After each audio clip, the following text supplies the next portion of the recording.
നമസ്കാരം. ദർശന ടി വിയിലെ എല്ലാ മാന്യ പ്രേക്ഷകർക്കും സഫലമി യാത്ര എന്ന ഈ പ്രോഗ്രാമിലേക്ക് ഹാർദവമായി സ്വാഗതം. ഞാനിന്ന് യുണൈറ്റഡ് അറബ് എമിറേറ്റ്സിൻ്റെ ക്യാപിറ്റലായ അബുദാബിയിലാണ്. ഇന്ന് ഞാൻ നിങ്ങളുടെ മുമ്പിൽ ഒരു വ്യത്യസ്ത മേഖലയെയാണ്. ഒട്ടനവധി മേഖലകളിൽ പ്രവർത്തിക്കുന്ന നമ്മുടെ പ്രവാസി മലയാളികളെ ഞാൻ പരിചയപ്പെടുത്തി കഴിഞ്ഞു. ഇന്ന് വളരെ വിഭിന്നവും വ്യത്യാസവുമായ ഒരു മേഖലയാണ് നമ്മുടെ വിദ്യാഭ്യാസ മേഖല. ഇന്ന് വിദ്യാഭ്യാസ മേഖലയിൽ മിഡിൽ ഈസ്റ്റിൽ കാര്യമായി സംഭാവന ചെയ്ത ഒരു ഗ്രൂപ്പിൻ്റെ മുമ്പിലാണ് ഞാൻ നിൽക്കുന്നത്. എറണാകുളം ആലുവ സ്വദേശി ശ്രീ N.K. രാമചന്ദ്രൻ സർ വർഷങ്ങൾക്ക് മുമ്പ് കുവൈറ്റിലെത്തുകയും ബാങ്കിങ് മേഖലയുമായി ബന്ധപ്പെട്ട് പ്രവർത്തന പരിചയം, പിന്നെ വിദ്യാഭ്യാസ മേഖലയിലേക്ക് അദ്ദേഹത്തെ എത്തിക്കുകയായിരുന്നു. ഇന്ന് ഞാൻ ഇരിക്കുന്നത് പ്രൈവറ്റ് ഇൻ്റർനാഷണൽ ഇംഗ്ലീഷ് സ്കൂളിലാണ് അബുദാബിയിലെ. കുവൈറ്റ്, ബഹ്റിൻ, ഖത്തർ, ഒമാൻ എന്നിവിടങ്ങളിൽ വിദ്യാഭ്യാസ മേഖലകളിൽ കാര്യമായ സംഭാവന നടത്തിയിട്ടുള്ള ഭാരതീയ വിദ്യാഭവൻ്റെ മിഡിൽ ഈസ്റ്റിൻ്റെ ചെയർമാനാണ് ശ്രീ N.K. രാമചന്ദ്രൻ. അതോടൊപ്പം അദ്ദേഹത്തിൻ്റെ മകൻ Shri Sooraj Ramachandran private international English സ്കൂളിൻ്റെ ഡയറക്ടറാണ്. അദ്ദേഹത്തെ രണ്ടുപേരെയും ഈ പ്രോഗ്രാമിലേക്ക് ഞാൻ ഹാർദവമായി സ്വാഗതം ചെയ്യുന്നു. നമസ്കാരം. നമസ്കാരം സൂരജ്. വളരെ സന്തോഷം സർ. കാരണം വളരെ വ്യത്യസ്തമായ ഇൻഡസ്ട്രിയൽ അങ്ങനെ ഡിഫറൻ്റ് ആയിട്ടുള്ള മേഖലകളിൽ നിന്ന് മാറി എഡ്യൂക്കേഷണൽ സെക്ടറിലേക്കാണ് ഞങ്ങൾ നിൽക്കുന്നത്. അപ്പോൾ വിദ്യാഭ്യാസ മേഖലയിൽ വളരെ അടുത്ത് കാര്യമായി അഭിനന്ദിക്കുന്നു. തീർച്ചയായും മിഡിൽ ഈസ്റ്റിൽ കാര്യമായ സംഭാവന ചെയ്ത ഒരു മലയാളിയാണ് താങ്കൾ. എങ്ങനെയായിരുന്നു സർ എറണാകുളത്തെ ആലുവയിൽ നിന്നും, ആലുവ എന്ന് കേൾക്കുമ്പോൾ എല്ലാവർക്കും അറിയാം മണപ്പുറം, ആലുവയിലെ മണപ്പുറം ശിവരാത്രി മഹോത്സവം, ആ മനോഹരമായ നാട്, ശിവരാത്രി ഉത്സവങ്ങളൊക്കെ കണ്ട ആ ബാല്യകാലം, അവിടെ തന്നെയാണ് സാറിൻ്റെ ജന്മനാട്. അവിടെ നിന്ന് എങ്ങനെയാണ് ഈ കുവൈറ്റിലേക്കുള്ള യാത്ര? എൻ്റെ ഫാദർ 1947 മുതൽ കുവൈറ്റിലുണ്ടായിരുന്ന ആളാണ്. അദ്ദേഹം 47 മുതൽ 84 വരെ കുവൈറ്റിൽ വർക്ക് ചെയ്തിരുന്നു. കുവൈറ്റ് സർവീസിലായിരുന്നു. അതിനു മുമ്പ് KOC-ലായിരുന്നു. അത് കഴിഞ്ഞിട്ട് 84 നാട്ടിൽ പോയി. അദ്ദേഹം 94 മരിച്ചു. അച്ഛൻ പോകുന്നതിന് മുമ്പ് തന്നെ ഞാൻ കുവൈറ്റിലെത്തി. 69 കുവൈറ്റിലെത്തിയതാണ്. ആദ്യം ബാങ്കിങ്ങിൽ വർക്ക് ചെയ്തു. അത് കഴിഞ്ഞിട്ട് ബാങ്കിൽ നിന്ന് സർവീസ് മതിയായപ്പോൾ സ്കൂൾ സ്റ്റാർട്ട് ചെയ്യേണ്ട അങ്ങനെ അതിലേക്ക് വന്നതാണ്. ശരിക്കും ആലുവയിലെ ആ മണപ്പുറവും ശിവരാത്രി മഹോത്സവവും ഒക്കെ വളരെ ബാല്യകാലം മുതലേ സാറ് ആസ്വദിച്ചിട്ടുണ്ട്. അത് ആസ്വദിക്കുന്നതിലും കൂടുതലായിട്ട് ഞാനിപ്പം മിഡിൽ ഈസ്റ്റിലെ ഓരോ സ്ഥലങ്ങളും ആസ്വദിക്കുന്നുണ്ട്. ആലുവ, മണപ്പുറം ഒക്കെ നമുക്കൊരു വൈകാരികമായ ബന്ധമുണ്ടെങ്കിൽ പോലും ഇവിടെ അതിലും കൂടുതലായിട്ടുള്ള ബന്ധങ്ങൾ നമുക്കിവിടെ ഉണ്ട്. വിവിധ രാജ്യങ്ങൾ, എല്ലാ രാജ്യങ്ങളും ഇപ്പോൾ നമ്മൾ അന്നേരം സംസ്കാരമായിട്ടും ആൾക്കാരായിട്ടും പരിചയപ്പെടുമ്പോഴും ടോട്ടലി ഡിഫറെൻറ്റ് അറ്റ്മോസ്ഫിയറാണ്. അപ്പോൾ ശരിക്കും ഒരു ബിസി ലൈഫാണ് സാറ്. എൻ്റെ ലൈഫ് എന്ന് വെച്ചാൽ ഡെഫിനറ്റ്ലി ബിസി ലൈഫാണ്. ഒരു ദിവസത്തിൽ മിനിമം ഇപ്പോഴും ഒരു 18 മണിക്കൂർ ജോലി എടുക്കുന്ന ആളാണ് ഞാൻ. അപ്പോൾ അതിനകത്ത് എനിക്ക് BC life that is actually keeping me active എൻ്റെ ലൈഫ്. 1969 സാർ ആദ്യമായി കുവൈറ്റിലേക്ക് പോകുന്നത്. ഒരു പ്രവാസ കുടുംബത്തിലാണെങ്കിൽ പോലും കുവൈറ്റിലേക്ക് സാർ 1969. അപ്പം എങ്ങനെയായിരുന്നു സാർ ആ പ്രവാസ ജീവിതം? ഒരു 53 മുതലുള്ള ഓർമ്മ വെച്ച് നോക്കുമ്പോൾ അച്ഛൻ കുവൈറ്റിലുണ്ട്, അല്ലെങ്കിൽ അച്ഛൻ അന്ന് പേർഷ്യ എന്നറിയപ്പെടുന്നത് അച്ഛൻ പേർഷ്യ. അപ്പോൾ ഒരു ഫോറിൻ ഒരു ലുക്ക് ഞങ്ങൾക്ക് എപ്പോഴും മനസ്സിലുണ്ടായിരുന്നു. അപ്പോൾ ആ ഒരു ഡിഫറൻസ് അവിടെ നിന്ന് മാറി ഇവിടേക്ക് വന്നപ്പോൾ ഞാൻ കോളേജിൽ പഠിക്കുമ്പോഴും പഠിപ്പ് കഴിഞ്ഞാൽ ഉടനെ കുവൈറ്റിലേക്ക് പോകുന്നുള്ള it was actually mentally prepared for long time. അപ്പോൾ മാനസികമായിട്ടുള്ളൊരു പ്രിപ്പറേഷൻ കഴിഞ്ഞ സ്ഥിതിക്ക് ഒരു ചേഞ്ച് എനിക്ക് തോന്നിയിട്ടില്ല അങ്ങനെ. കാരണം അത് ആദ്യം മുതലേ മനസ്സിലുണ്ടായിരുന്നതാണ് പഠിപ്പ് കഴിഞ്ഞാൽ ഇവിടേക്ക് വരും എന്നുള്ളത്. അപ്പോൾ ഒരു ഡിഫറൻസ് അങ്ങനെ തോന്നിയിട്ടില്ല. എത്രാമത്തെ മകനായിരുന്നു സാർ? ഞാൻ രണ്ടാമത്തെ കുട്ടിയാണ്, ആദ്യത്തെ ചേച്ചിയാണ്, രണ്ടാമത് ഞാൻ. രണ്ടുപേര്. എൻ്റെ താഴെ 2 അനിയന്മാരുണ്ട്, 2 അനിയത്തിമാരുണ്ട്. ഞങ്ങൾ 6 പേര് ടോട്ടലുണ്ട്. രണ്ടാമത്തെ മകനായിരുന്നു സാർ. ഇപ്പോൾ സൂരജ് ഇരിക്കുന്നു സാറിൻ്റെ മൂത്ത മകനായിരുന്നു. എൻ്റെ മൂത്ത മകൻ, രണ്ടാമത്തെ കുട്ടി മൂത്ത മകൻ. ഓക്കെ, അവിടെയും അത് സാറിനെ പോലെ തന്നെ. ശരിക്കും ഇവിടെ പ്രൈവറ്റ് ഇൻ്റർനാഷണൽ ഇംഗ്ലീഷ് സ്കൂളിനെ മാനേജ് ചെയ്യുന്നത് മിസ്റ്റർ സൂരജാണ്. ഇവിടെ അബുദാബിയിൽ എത്ര കുട്ടികളാണ് സൂരജ്? ഞങ്ങൾക്കിപ്പോൾ 1800 കുട്ടികളുണ്ട്. ടീച്ചേഴ്സ് ഇവിടെ അബുദാബിയിൽ 125 ടീച്ചേഴ്സും ഉണ്ട്. ഇന്ത്യൻസ് ആണോ? യെസ്, സബ്ജക്ട്സിന് എല്ലാം ഇന്ത്യൻസ് ആണ്. പക്ഷെ നമുക്ക് അറബിക് ലാംഗ്വേജ് ഉണ്ടല്ലോ ഇവിടെ. സോ അതിന് we take from local people. Correct, local people. ശരിക്കും ഒരു എൻട്രി എന്ന് പറയുന്നത് എഡ്യൂക്കേഷണൽ സെക്ടറിൽ തന്നെയാണ്.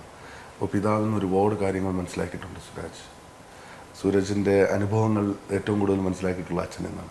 എന്തൊക്കെ കാര്യങ്ങളാണ് ഒരു വിദ്യാഭ്യാസ മേഖലയ്ക്ക്? ഒരു വിദ്യാഭ്യാസ മേഖല എന്ന് പറയുമ്പോൾ നമ്മൾ ഒരു 100% ഒരു സർവീസ് സെക്ടറും കൂടിയാണ്. അത് നന്നായിട്ട് കുട്ടികൾക്ക് അതിൻ്റെ റെസ്പോൺസിബിലിറ്റിയും ഏറ്റവും കൂടുതലാണ്. അതെങ്ങനെയാണ് മാനേജ് ചെയ്യുന്നത്? എൻ്റെ അച്ഛൻ പഠിപ്പിച്ചേക്കുന്നത് ഇങ്ങനെയാണ്: you must have a school way you will be proud to send your child. That's very important. അപ്പോൾ ആ ഒരു ക്വാളിറ്റി വെച്ചിട്ടാണ് ഞങ്ങൾ എല്ലാം മാനേജ് ചെയ്യുന്നത്. ഒരു ഡേ ബൈ ഡേ നമ്മൾ മെയിൻറ്റെയിൻ ചെയ്ത് പോകുന്നത് പിതാവിന് കിട്ടിയ ഏറ്റവും വലിയ ഒരു അഡ്വൈസാണത്. അത് വരുമ്പോഴത്തേക്കും പാരൻസിനായിരുന്നാലും നമ്മൾ ഔട്ട്സൈഡ് നമുക്ക് പ്രൈവറ്റ് ഇൻ്റർനാഷണൽ ഇംഗ്ലീഷ് സ്കൂൾ എന്ന് പറയുന്ന ഒരു ബ്രാൻഡ് നമുക്ക് കൊടുക്കാൻ കഴിയും. അവിടെ നമുക്ക് ക്വാളിറ്റി മെയിൻറ്റെയിൻ ചെയ്യാൻ സാധിക്കും. കറക്റ്റ്. ബിക്കോസ് ഇവിടെ ഇപ്പോൾ ഞങ്ങൾ നോക്കുകയാണെങ്കിൽ ശരിക്കും ഓരോ കുട്ടിയും നമുക്കിവിടെ അറിയാം. ഓരോ കുട്ടിയുടെ പേര് വെച്ചിട്ട് നമുക്കറിയാം. ഓരോ പേരൻസിന് നമുക്കറിയാം. പേഴ്സണൽ റിലേഷൻഷിപ്പാണ്. ഇൻഫാക്റ്റ് ഏതെങ്കിലും പേരൻറ്റിന് ഇപ്പോൾ എന്ത് ഇഷ്യൂ ഉണ്ടെങ്കിലും, അക്കാഡമിക്സ് ഓർ ട്രാൻസ്പോർട്ടേഷൻ ഓർ ബുക്സിൻ്റെ എന്ത് ഇഷ്യൂ ഉണ്ടെങ്കിലും നമ്മൾ പറയും you come and meet us and this door is always open. ഒരിക്കലും നമ്മൾ ഈ door അടയ്ക്കില്ല. Anybody can come and meet and that's our commitment. അതാണ് ഒരു കമ്മിറ്റ്മെൻറ്റ്. ആ ഒരു കമ്മിറ്റ്മെൻറ്റ് ഏറ്റവും കൂടുതൽ പിതാവിന് ഇപ്പോഴും സാറ് ഒരു കഴിഞ്ഞ 45 വർഷക്കാലമായിട്ടും ഈ ഒരു 18 മണിക്കൂർ ഞാൻ ഇപ്പോഴും വർക്ക് ചെയ്യുന്നു. I enjoy my work, my profession എന്ന് സാറ് പറയുമ്പോൾ ശരിക്കും ഓഫ് കോഴ്സ് അദ്ദേഹത്തിൻ്റെ മകനും അതുപോലെ എൻജോയ് ചെയ്യുന്നുണ്ടാവും. Absolutely. I've learned this from him. ഇപ്പോൾ when I see him work for 18 hours work ചെയ്യുമ്പോൾ ഇറ്റ്സ് എ ബിഗ് മോട്ടിവേഷൻ, ഒരു ഇൻസ്പിറേഷനാണ്. ഈ ഒരു ഏജ് വെച്ച് നോക്കുമ്പോൾ 18 hours whoever works, അത് ഇറ്റ്സ് ഓൾവേസ് ഒരു വലിയ മോട്ടിവേഷനാണ്. അതാണ്. Just let me add one thing. ഇപ്പോൾ നമ്മൾ എന്ത് ജോലി ചെയ്താലും if you enjoy working we never feel tired. എത്ര വർക്ക് ചെയ്താലും whatever you do, enjoy it. Once you enjoy whatever you do, you never get tired എന്നുള്ളതാണ് എൻ്റെ അനുഭവം. തീർച്ചയായും അതിനോട് നമ്മൾ ഡെഡിക്കേറ്റഡ് ആണ്. അപ്പോൾ നമ്മുടെ ആ ജോലിയോടുള്ള നമ്മുടെ കമ്മിറ്റ്മെന്റ്. ഇവിടെ നമുക്ക് നമ്മുടെ എല്ലാ സ്കൂളിലും വെച്ചിട്ടുണ്ടെങ്കിൽ എല്ലാ പാരൻസും we got all internet and email service. Every parent can communicate to us every day. അവർക്ക് ഇഷ്യൂ ഇപ്പോൾ ക്ലാസ്സിലുണ്ടെങ്കിൽ അവരിപ്പോൾ അവരുടെ ടീച്ചേഴ്സായിട്ട് കമ്മ്യൂണിക്കേറ്റ് ചെയ്യാം. അപ്പോൾ ഇതെല്ലാം കമ്മ്യൂണിക്കേറ്റ് ചെയ്യുമ്പോൾ അതിൻ്റെ എല്ലാം moderator Eder me or he in all the schools. So any message coming from a parent to a teacher, we read it and we forward to the teacher, and anything from the teacher to the parent, again we get it, we edit it or we modify it and we send to the parent. So every issue of the school we are aware of it. ഒരു കുട്ടി ഒരു ദിവസം ആഹാരം കഴിച്ചില്ലെങ്കിലും ഒരു കുട്ടി ഒരു ദിവസം ടോയ്ലറ്റിൽ പോയില്ലെങ്കിലും we know what happened. കാരണം parents will be definitely concerned, they will inform the teacher this happened എന്ന് പറയുമ്പോൾ we know what happened. അല്ലാണ്ട് parent to teacher communication അല്ല.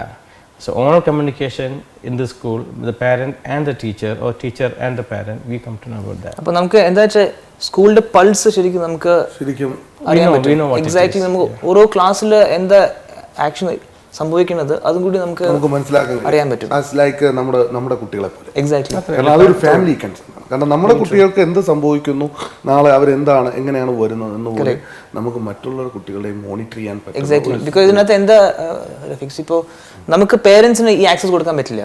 ബിക്കോസ് എല്ലാ പേരൻസിനും എൻ്റെ കുട്ടി ക്ലാസ്സിൽ എന്ത് ചെയ്യുന്നു, എങ്ങനെ ഇരിക്കുന്നു, എങ്ങനെ പഠിക്കുന്നു, എവറിബഡി വാണ്ട്സ് ടു നോ.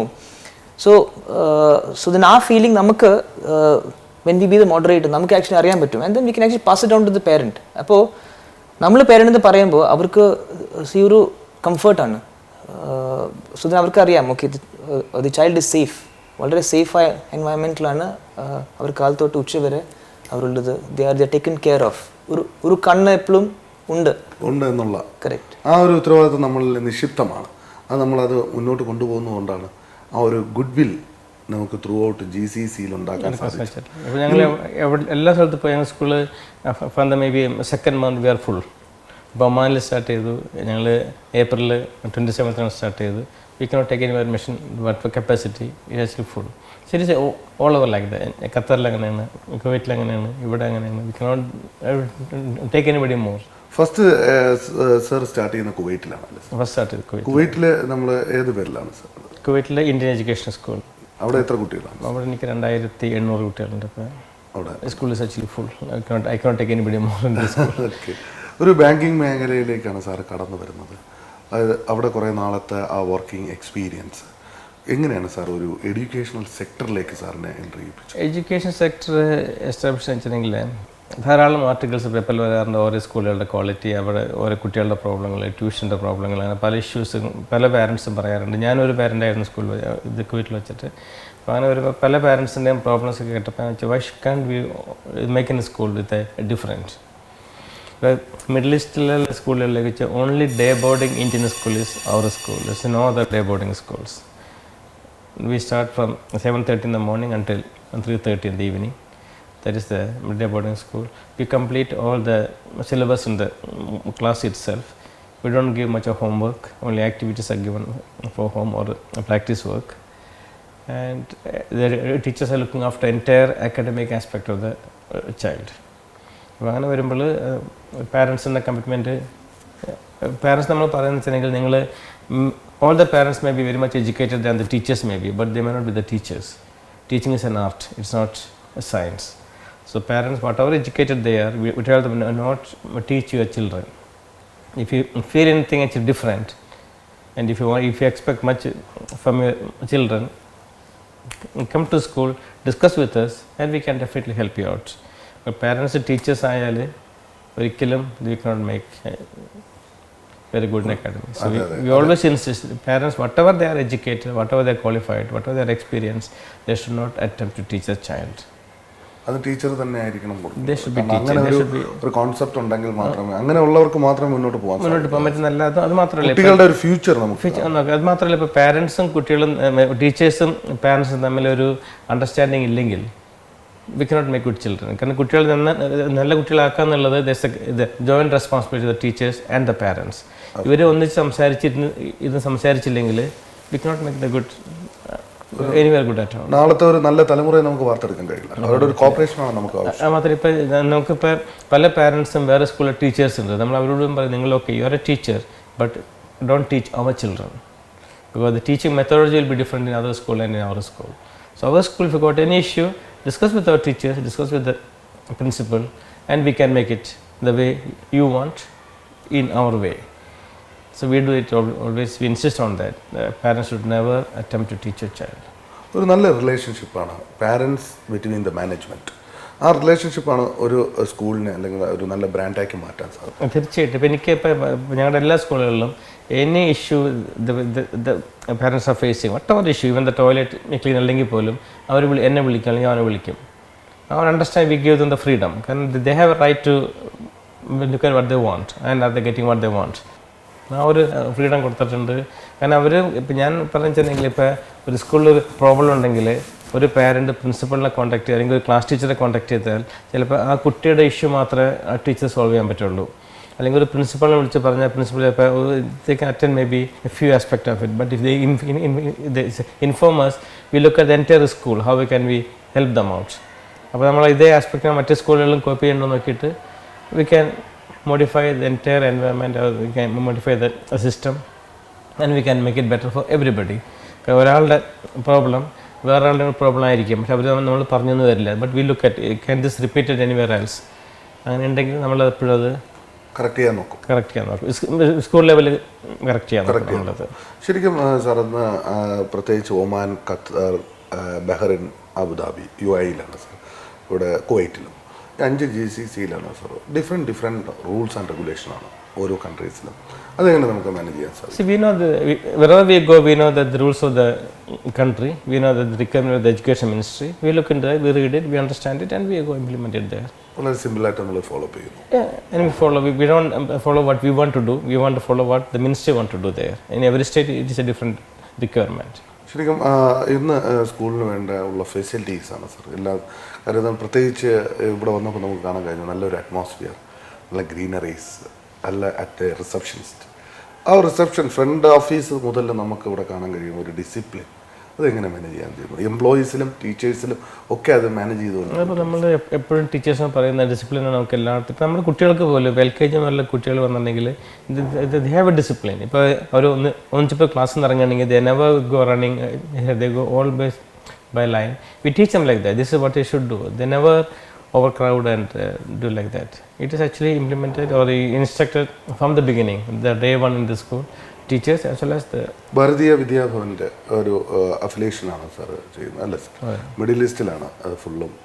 ആദ്യമായി കുവൈറ്റിലൊരു സ്കൂൾ തുടങ്ങുമ്പോൾ സാർ കരുതിയിരുന്നു സാർ എല്ലാ ഓൾമോസ്റ്റ് മിഡിൽ ഈസ്റ്റിൽ സാറിന് എത്തിച്ചേരാൻ സാധിക്കുമെന്ന്? എനിക്കൊരു ഐഡിയ ഉണ്ടായിരുന്നു, പക്ഷെ എനിക്ക് സ്റ്റാർട്ട് ചെയ്യണമെന്നുണ്ടായിരുന്നു. പക്ഷെ അത് it took me at least me can 7 years to build up in all the areas, but it was in my mind. ആണ് അത് ഡ്രീം തന്നെയായിരുന്നു sir?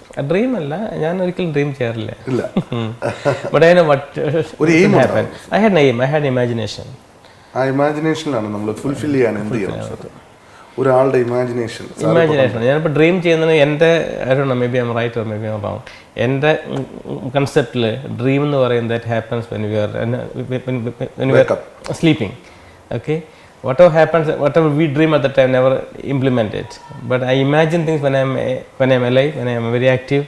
I can imagine and I can look at how we should actually take forward. Okay. So there's a difference between dream and imagination as far as I'm concerned. Everybody says, oh, it was a dream for a lifetime. I never had a dream and I don't have a dream. കാരണം നമ്മൾ ഉറക്കത്തിൽ നിന്ന് എഴുന്നേൽക്കുമ്പോൾ ആ സ്വപ്നം നമ്മൾ നടക്കാതെ പോകും. പക്ഷേ നമ്മൾ ഇമാജിൻ ചെയ്യുന്നത് it will be when we are alive. നമ്മൾ അതിനെ ബിൽഡപ്പ് ചെയ്യണം. ബിൽഡപ്പ് ചെയ്യാൻ പറ്റും. ഞാൻ ഇമാജിൻ ചെയ്യുമ്പോൾ ഓരോ സ്റ്റെപ്പും I can really build up. How I can do it. Imagine ചെയ്യുമ്പോൾ നമ്മൾ അറിയാണ്ട് എന്തോ മനസ്സിൽ വന്ന് പോകുന്നല്ലാണ്ട് that is called as a dream according to me. I don't know. So I don't dream on things. I imagine, I visualize, then I look forwards. As A ഒരു entrepreneur എന്ന നിലയിൽ sir ഒരുപാട്, കാരണം ഒരു കുറച്ച് നാൾ സാർ എംപ്ലോയി ആയിരുന്നു banking, national bank of Kuwait. അവിടെ സാർ എത്ര വർഷം വർക്ക് ചെയ്തിരുന്നു സാർ? ഞാൻ 40 കൊല്ലം ബാങ്കിൽ വർക്ക് ചെയ്തിരുന്നു. ഈ 40 വർഷത്തെ എംപ്ലോയിൽ നിന്ന് സാർ ഒരു എംപ്ലോയറിലേക്ക് സാർ പോകുമ്പോൾ എന്ത് ഡിഫറൻസ് ആണ് സാർ? ഞാൻ ബാങ്കിൽ വർക്ക് ചെയ്യുമ്പോഴും എൻ്റെ ബാങ്കാണ് ഉദ്ദേശിച്ച് വർക്ക് ചെയ്തിട്ടുള്ളൂ. It was not my bank, I know it, but I put my heart and soul into that. It's my bank. So I never feel a difference whether I work in the bank or working my own company. അത് തന്നെയാണ്. That's my only. കാരണം അങ്ങനെ വരുമ്പോൾ ഒരു different എനിക്ക് തോന്നുന്നു വളരെ exactly. കാരണം അത് എൻ്റേതാണ് എന്നുള്ളതും ആ പ്രൊഫഷനോട് നമ്മൾ കാണിക്കുന്ന ആ സിൻസിയാരിറ്റിയാണ്. കാരണം വെച്ചാൽ ഞാൻ ഒരു ഇൻസിഡൻറ്റ് പറഞ്ഞിട്ടുണ്ടെങ്കിൽ after invasion I resigned from the bank. I had some other reason and I resigned. I resigned. All the managers from everywhere, they asked me, oh, you will ask for increase of your salary, you should not be leaving the bank. So my commitment was, if the bank would tell you tomorrow, we cannot afford to pay your salary, and that all of you will resign, but I will stay with the bank. I don't want the money. I'm not working for money. I work for the bank belongs to me. That's why I used to work. അങ്ങനെയാണ് sir. That is my wherever I do, whatever I do, I am getting 100% into that. അത് ഏത് മേഖലയിലായിരുന്നു? Whatever I do. കാരണം അത് നമുക്ക് ഒരുപാട് മുന്നോട്ടുള്ള യാത്രയിൽ because I have done so many business. I have done not only the bank. When I was in the bank, I had many other business as well. But whatever I did it, I worked irrespective of the time I spent on that. ഒരു ലൈഫിൽ ups and down അതെപ്പോഴും ഉണ്ടാവും. അത് നമ്മളത് face ചെയ്യുന്ന ആ ഒരു മനസ്സിന് കിട്ടുന്ന ധൈര്യം ഉണ്ടാവും. Every down, whatever I felt, is always a stepping stone for me. I used to go up from there. ആ ഒരു പോസിറ്റീവ് എനർജി എവിടെ I always have positive energy. I know whatever I lose, I can make it.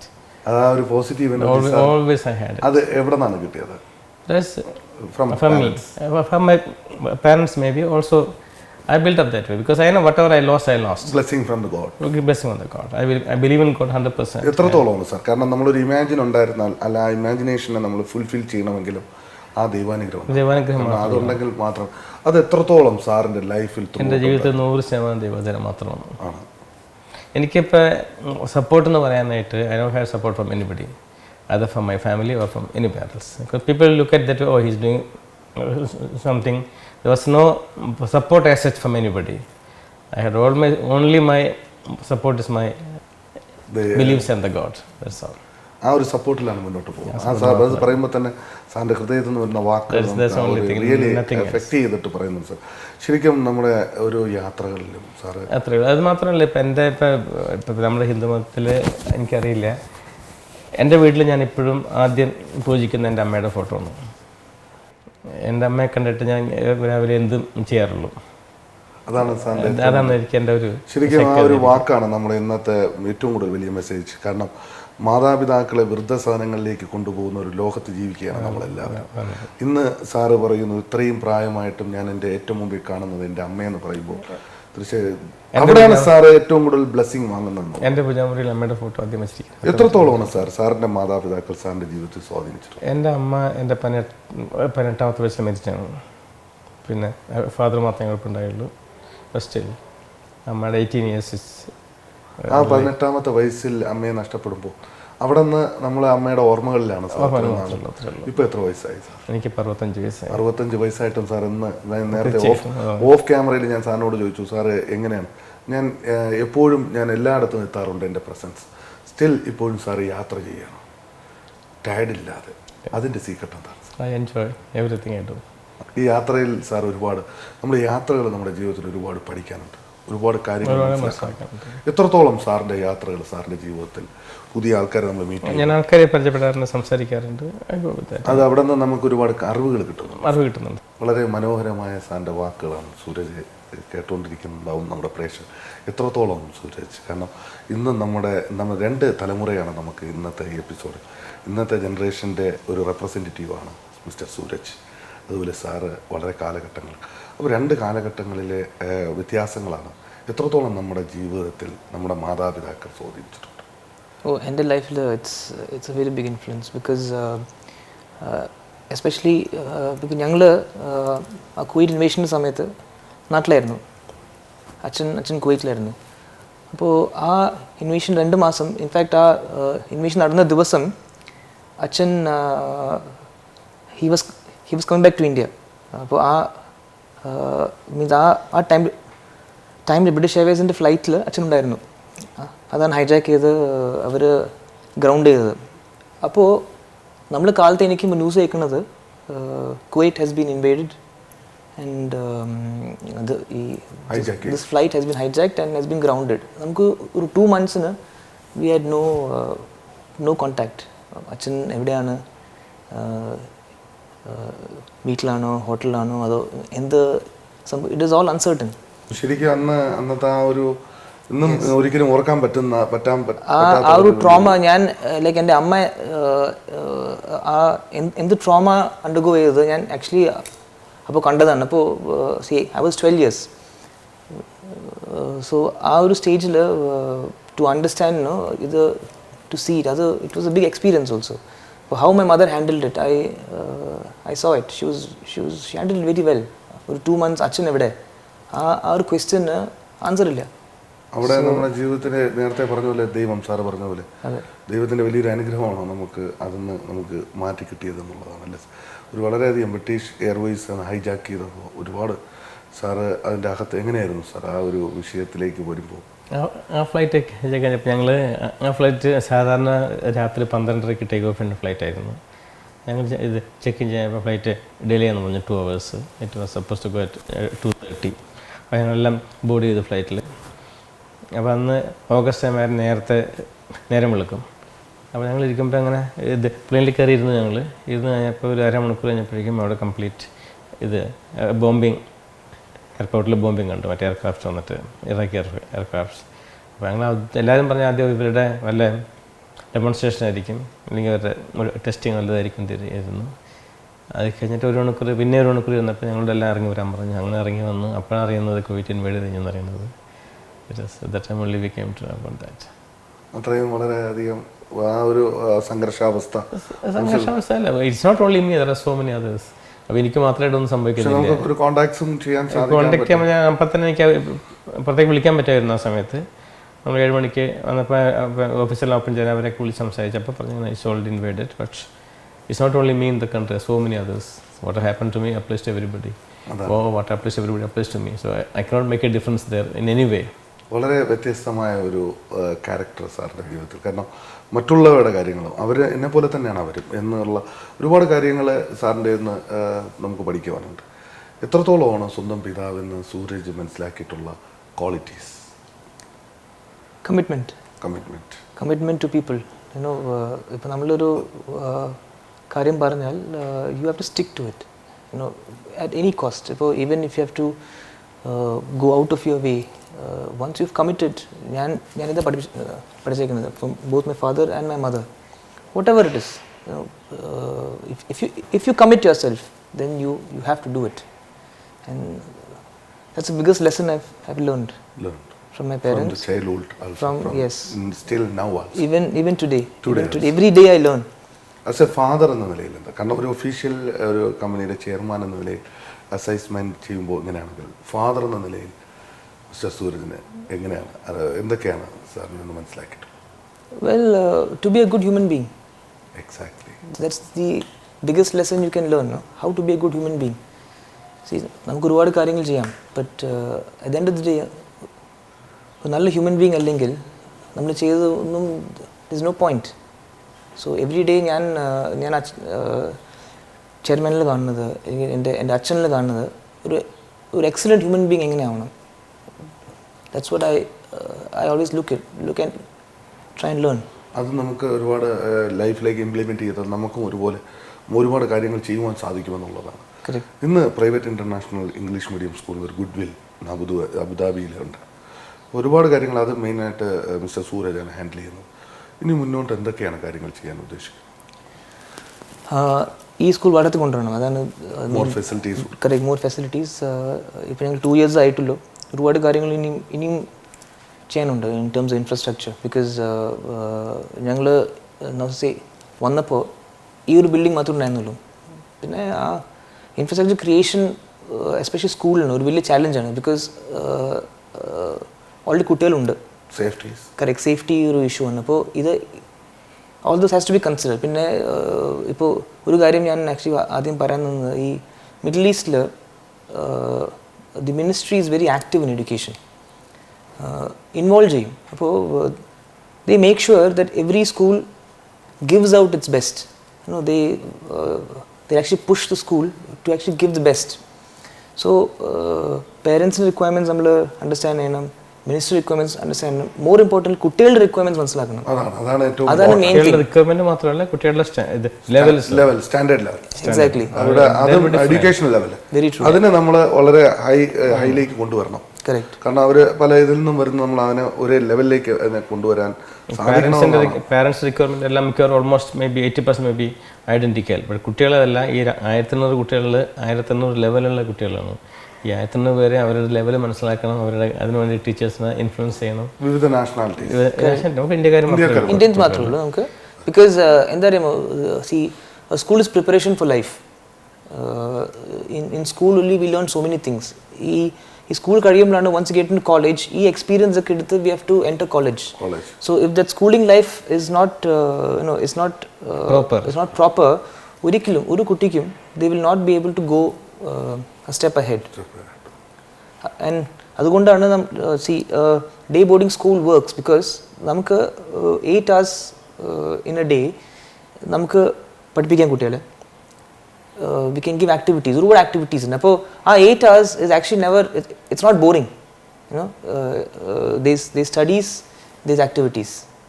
So that's the advantage to day boarding school. ഒരു പക്ഷേ 1800 കുട്ടികൾ നമ്മൾ ഈ സ്ഥാപനത്തിലുണ്ടെങ്കിൽ പേരൻസിനേക്കാൾ more than നമുക്ക് ആ റെസ്പോൺസിബിലിറ്റി ഉണ്ട് after the result school level കഴിയുന്നത് വരെയും. അതെ. അപ്പോൾ ഈച്ച് ആൻഡ് എവരിത്തിങ് നമ്മളുടെ കയ്യിലാണ് ആ റെസ്പോൺസിബിലിറ്റി എന്നുള്ള ബോധം നേരത്തെ ഇപ്പോൾ സൂരജ് പറഞ്ഞതുപോലെ അതുണ്ടെങ്കിൽ തീർച്ചയായും നമുക്ക് ഒരു കോളേജ് ലെവലിലേക്ക് അവരെ കൊണ്ടുവരുമ്പോൾ നമുക്ക് അവർക്ക് പറ്റുന്ന ഒരു സാഹചര്യം നമുക്ക് കൊടുക്കാൻ സാധിക്കും. കറക്റ്റ്. അത് തന്നെയാണ് ഭാരതീയ വിദ്യാഭവൻ്റെ സ്പെഷ്യാലിറ്റിയും അതുമാണ്. ബിക്കോസ് ഞാൻ എൻ്റെ ആദ്യ 6 years 5th grade വരെ ഞാൻ കുവൈറ്റിലായിരുന്നു. കുവൈറ്റിൽ സ്കൂളിൽ പഠിച്ചിട്ട് ഇൻമിഷൻ സമയത്ത് when we were India I join Bharatiya Vidya Bhavan Elamakkara. Elamakkara. അപ്പോൾ അന്ന് എറണാകുളത്ത് ഏറ്റവും വലിയ സ്കൂളായിരുന്നു അത്. ഞങ്ങൾ അവിടെ പോയപ്പോൾ there was a sea change in the school life. ഈ കുവൈറ്റിൽ എന്തായിരുന്നു സ്കൂൾ ലൈഫ്, ഇന്ത്യയിൽ ഇപ്പോൾ ആ ഡിഫറൻസ് ശരിക്കും എക്സ്പ്ലെയിൻ ചെയ്യാൻ പറ്റില്ല. പക്ഷേ ആ ഒരു ക്വാളിറ്റി, റിഫൈൻമെൻറ്റ്, ഇപ്പോൾ സ്കൂളിൽ പഠിക്കുമ്പോൾ യു ഗെറ്റ് റിഫൈൻഡ് ബിക്കോസ് നമ്മൾ ഒരുപാട് ആൾക്കാരെ മീറ്റ് ചെയ്യും, സോ മെനി സ്റ്റുഡൻസ്. സോ ആ ഒരു process we have to try and explain to the child that നിങ്ങൾ സ്കൂളിൽ വരുന്നത് you are actually coming for refinement and it is and you have to get ready for the next phase of life. So if a child understands that, that's enough. വേറെ ഒന്നും ആവശ്യമില്ല. The child will automatically they'll learn. When they don't understand that, അപ്പോഴാണ് issues വരുന്നത്. So that's why you should have good teachers, you should have good management, good principal. ഇന്ന് GCCയിലെല്ലാം കൂടെ ഒരു more than 7,000 കുട്ടികളുള്ള ഒരു കുട്ടികളിൽ മാത്രമല്ല അവിടുത്തെ പാരൻസുമായിട്ട് നല്ല ബന്ധമുള്ള ഒരു വലിയ ഇൻസ്റ്റിറ്റ്യൂഷൻ്റെ ടോപ്പിലിരിക്കുമ്പോൾ സാറ് ഇങ്ങോട്ട് നോക്കുമ്പോൾ എന്താണ് തോന്നുന്നത് സാർ? സാറിൻ്റെ മേലിലുള്ള ആ responsibility is high, very high, very high. അപ്പോൾ ഇത്രയും മോർ ദാൻ 7,000 പീപ്പിൾ കുട്ടികളുടെ ഫ്യൂച്ചർ, ആ ഫ്യൂച്ചറിനെ കുറിച്ച് സാറിൻ്റെ ഇമാജിനേഷൻ എന്താ?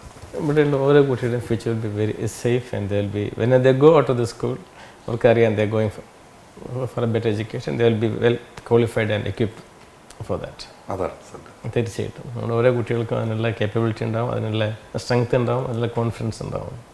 ഈ കഴിഞ്ഞു പോയ കാലഘട്ടങ്ങളെക്കുറിച്ച് ഓർക്കുമ്പോൾ ഇപ്പോൾ എന്ത് തോന്നുന്നു സാർ? Relaxed 100% relaxed. 100%. ഇനി ഫ്യൂച്ചർ സാർ പറഞ്ഞു, കാരണം അബുദാബിയിലെ ഒരുപാട് ഒന്നും കൂടെ ഒരു സ്കൂളും കൂടെ ഇവിടെ 2 കൂടി വരുന്നുണ്ട്. കാരണം അലൈനിൽ ഞങ്ങളിപ്പോൾ ഇത് സെപ്റ്റംബറിൽ സ്റ്റാർട്ട് ചെയ്യുന്നു, ബിൽഡിങ്ങെല്ലാം റെഡിയാണ്, സെപ്റ്റംബറിൽ അത് സ്റ്റാർട്ട് ചെയ്യും. അബുദാബിയിലെ ഒരു ബ്രാഞ്ച് ഞങ്ങൾക്ക് ഇന്നലെ അപ്രൂവൽ കിട്ടിയ മിനിസ്റ്റർ ഓഫ് എഡ്യൂക്കേഷൻ്റെ വേറെ ലാൻഡ് ഞങ്ങൾ വാങ്ങി. അപ്പോൾ ഇവിടെ 2 സ്കൂളും കൂടി അബുദാബിയിൽ വരും, വേറെ അലൈനിൽ വരും. 3 സ്കൂൾ അബുദാബിയിൽ അടുത്തൊരു കൊല്ലത്തിനുള്ളിൽ വിൽ ഹാവ് ഇറ്റ്.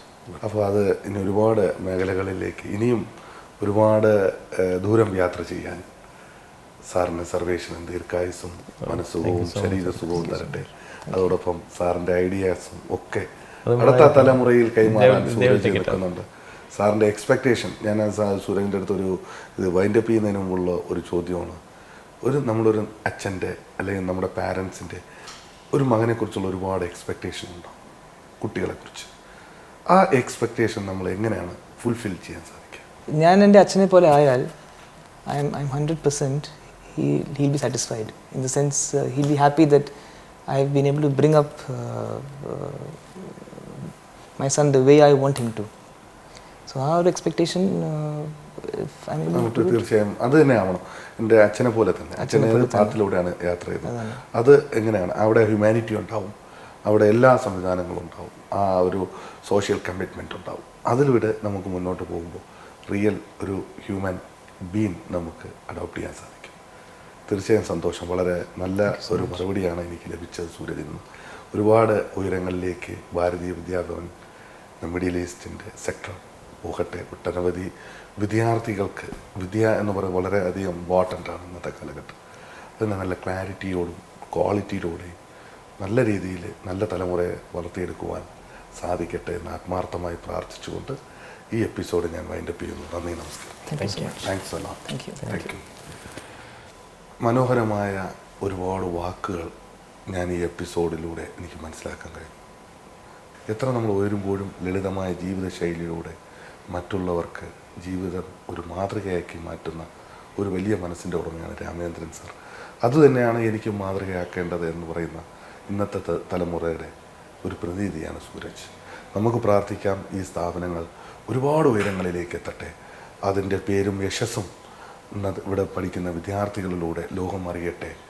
ആ അറിവ് നമ്മളിലൂടെ എത്തിയാൽ അതും നമുക്ക് വളരെ സന്തോഷം. അതിനുവേണ്ടി നമുക്ക് പ്രാർത്ഥിക്കാം. നന്ദി, നമസ്കാരം.